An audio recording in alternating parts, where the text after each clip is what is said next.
के अब अर्को अङ्क प्राप्त गर्दै रोक्नेछ एपिएफ।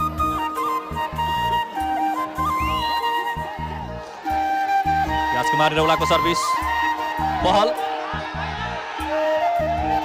राम्रो बचाउ यहाँ राजकुमारको अवसर रहन सक्छ सरोजका लागि। अब भने देवकराज जोशीलाई बचाएका छन् विनोदले। सरोज फोर्देवा उनको प्रहार बचाएका छन् भीमगाहाले। यो नेट टचसँगै अङ्क प्राप्त गरेको छ यहाँ र च्याम्पियन बनेको छ।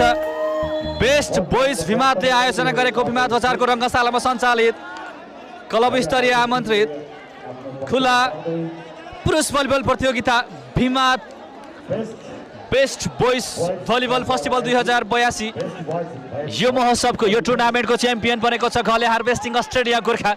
हार्दिक बधाई छ उत्कृष्ट खेल प्रदर्शन गर्ने एपिएफलाई पनि आगामी खेलका लागि हार्दिक शुभकामना छ। यो रोमाञ्चकतामा जोडिनुहुने सम्पूर्ण दर्शक महानुभावहरूलाई हार्दिक माया छ।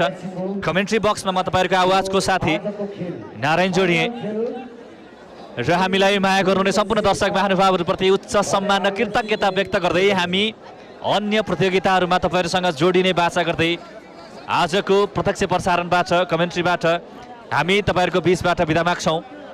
नमस्कार, शुभ सन्ध्या।